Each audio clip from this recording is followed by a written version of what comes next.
Hey folks, so this week we're doing something different. Namely, for the first time on the channel, I'll be revisiting a title I reviewed, namely Pixelnicks' difficult platforming roguelite, Eagle Island. Though, not to change my stance on what was already said, frankly you can check the link in the description and the end screen for that video and my thoughts still hold up. Rather, my focus is on the absolutely massive free update it got in the form of Eagle Island Twist, a new game mode that eschews roguelite randomness in favor of a pure platforming experience. Simply put, does it wind up being a solid twist on the original or a few feathers short of a duck? I'm your host Arlyeon, let's find out together. Alright, so the premise of Twist is that you're playing as a different denizen of the island. This time, a delinquent kid named Fia, whose introduction is haphazardly vandalizing a museum exhibit, which happens to be cursed, since it promptly unleashes a Dark Link-esque doppelganger, and the only way to fix all of this is to collect the exhibit pieces from Twist's 45+ stages. It's an excuse plot, basically, but I really don't mind, given that I found myself pleasantly surprised by how Twist distinguished itself from the base game. For one thing, and like I said earlier, there isn't the inherent randomness of the base game, with each of its stages being handcrafted. That said, what really stood out for me in this design was the fact that each of these stages managed to have a very distinct identity and challenge. Some of the tasks that asked you to overcome feel right at home with what you faced in just normal Eagle Island, like platforming through a trap-riddled temple, navigating a barely lit mine, or even the few moments where it switches things up by having you play as your avian ally, flapping through explosive-laden locales. It still feels and controls much like how you're used to. That said, there's also levels that make creative use of Eagle Island's perk system, attaching some unique modifiers to your character which drastically change how you confront levels. While some of these effects are going to be familiar to the player, there's others which are a bit more unique, like the one that forces players into non-stop pogo jumps, or sets the ground on fire beneath their feet.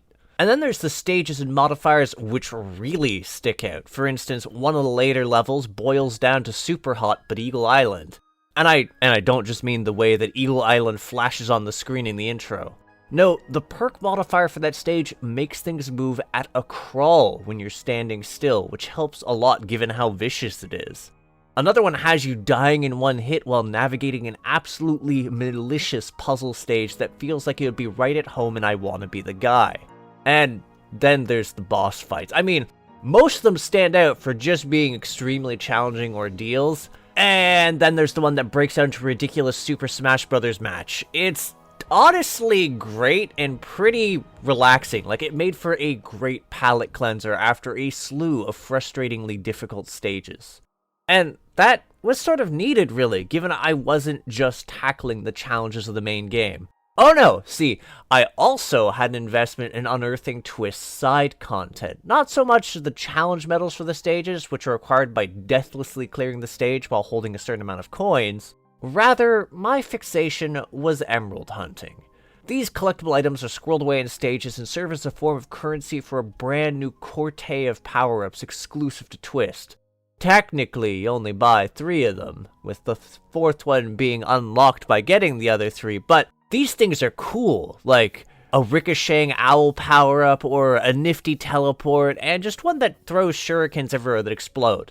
There was also the post-game content I wound up tackling as well, in the form of locating the cheat chest. While a lot of these just boil down to finding the other wave places and acquiring them, there is some actually devilish paths to go and get all of the chests, and I didn't manage to do that before I wound up putting it down to write this review. So, essentially, what I'm trying to say is there is a lot to do in Twist, and I think it's a genuinely excellent addition to Eagle Island as a whole. For those just looking for new content to tackle, there's a plethora of novel experiences to explore which still feel right within the context of the game. And for those treasure hunters and thrill seekers looking to challenge themselves, there is definitely a lot to crunch through. Basically, Twist just serves to make an already solid game better. And if you're waiting for me to talk about the visuals, well, it's much the same, though some of the stage designs do lend themselves to some interesting aesthetic elements, like the Sunset Forever stage. That said, as for Eagle Island's music, it remains a chill accompaniment to the gameplay, which really helps to ease down on the death-induced stress, because there was a whole lot of it. Anywho, that's my spiel on Eagle Island Twist. Overall, I'd say it's fucking fantastic and honestly a crit hit. So, yeah, thanks for tuning in. If you agree, disagree, or just have something to say to me, feel free to comment. And remember that if you have an interest in checking out Eagle Island, remember that you can find a link to the initial review on the end screen and also a link in the description. Lastly, if you have any interest in just supporting my efforts to create new indie reviews, interviews, and gaming content, hit the subscribe button and the bell so you know there's a new release. There's also a Discord link in the description so you can become part of our community, the Crit Hit Cauldron. Overall, I'll catch you folks on the next episode of Crit Hit. Take care till then, folks.